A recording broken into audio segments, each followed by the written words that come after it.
About the chain of custody of the car? I'm not going to make any comments about strategy or anything like that. The defense won't say, but is most likely questioning Lazaro and the others, 3 employees of Johnson's Wrecker Service, including Simon Burge, who was there when Kaylee's grandfather opened the trunk, to show that the evidence in the car could have been tainted because it wasn't secured. Simon Burge told investigators the smell caused him to fear Kaylee's body was in the trunk and the trash bag that was in there.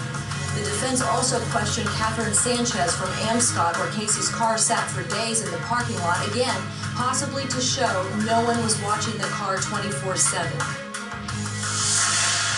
Freaked out about all of this to think that she might have been with you just hours after this happened? He didn't answer us today, but he has said exactly that. Channel 9 was first to show you these color surveillance photos of Casey Anthony and boyfriend Tony Lazaro at Blockbuster renting movies just hours after investigators say Casey could have murdered her daughter Kaylee.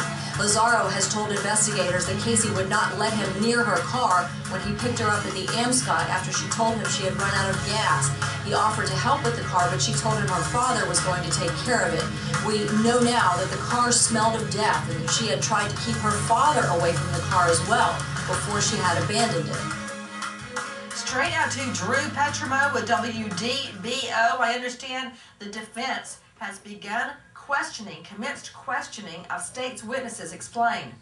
Defense attorney Jose Baez questioned 5 witnesses today, including Tony Lazaro, who is Casey's ex-boyfriend. You'll remember that we, in the last couple of days, have seen photos from a Blockbuster of them renting horror movies on the day when investigators believe that Casey actually killed her daughter, Kaylee. Also, that got questioned today were the manager of the Amscot where Casey dropped off her car and 3 workers at the tow truck company that towed the car. Now, one of those workers actually accompanied George Anthony when they walked out to the car, and he said that the car smelled like another car that he had towed, and in that car somebody had committed suicide. To Leonard Padilla, bounty hunter out of Sacramento, who is helping to search for little Kaylee. What do you make of these witnesses? Well, they can only tell the truth, and the truth is exactly what they've already got in their police reports. The testimony under oath that I think is being taken right now is duplication, and I'm sure that Jose would like to try to punch holes in their stories, but their stories are very simple, very factual, and very truthful. There's nothing he's going to be able to do to sway them from telling the truth. But on Tony Lazaro, the other witnesses, Leonard Padilla, are all about the car. Lazaro has a lot to talk about. That's her boyfriend, her lover. Sure, and he's going to talk about exactly what the Petromona just said regarding her not wanting him around the car, him going and her demeanor in the movie rental store, and also the fact that, yes, he loaned her his Jeep while he was gone to New York for almost a week, and what she did during that period of time, and the fact that on one occasion, on the 5th of July, she took it to a wash and washed it.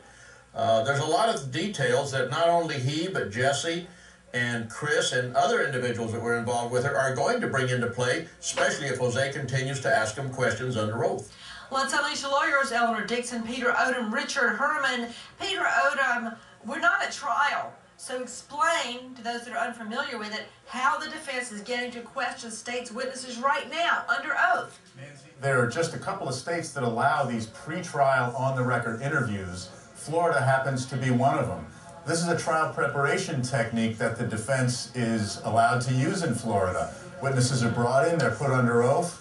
Everything they say is taken down. There's no judge present, so the rules of evidence don't apply.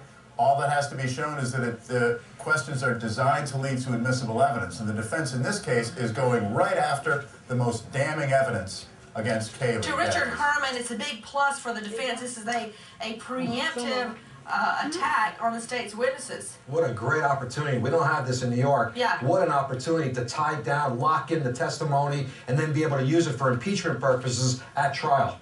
You're not kidding. We're taking your calls live to Mary in Georgia. Hi, Mary. Hi, Nancy. Hi, dear. I'm good, dear. What's your question? Well, I live in Macon. Oh, hello to all my friends in Macon, my hometown. What's your question, dear? My question is, I want to know if you have any insight into why Lee Anthony has dropped out of the picture. Interesting. Leonard Padilla, we haven't heard much from him at all recently. Why?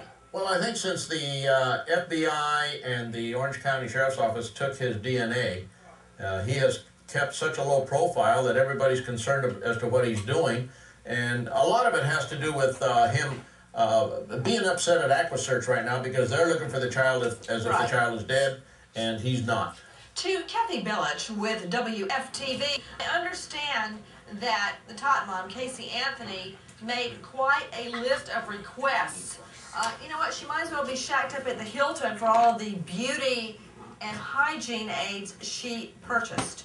That's right. She ordered them yesterday. She'll get them tomorrow. About $70 worth of products. A lot of beauty products, as you said, lotions, hairstyling products like volumizing shampoo and conditioner, some chapstick, and some clothing, also some envelopes and some letter writing paper, but there were mostly predominantly beauty products on that list. You know, what about it, Bethany Marshall? Well, I don't think it's unusual when somebody is cut off from everyone they're attached to invest all their energy back in themselves. Like when a couple divorces, usually they exercise, they lose weight, they get their nails done, all the libido is invested back into the self. She has no one to talk to. She's there all by herself. All of her attention is to go on to herself. And probably for the first time, she's listening to her defense attorney. She's not spending time via video conference talking to her family. She had that aha moment when the indictment was handed down, and she knows on some level that she's been had. And so she's just there by herself in jail, focusing on herself. To Mike Brooks. Mike, I still say that there's a chance they may make a recovery, that they may very well find something when the search commences. I really do, and you know, from what we heard from Leonard Padilla and also from Tim Miller, I think that that is a definite possibility, especially with all the volunteers you're going to have down there. I just hope the weather holds up. And Nancy, you know, one thing that just makes me sick, thinking about them in that video store on the same day where Kaylee could have been in the trunk of her car, either dying or already dead.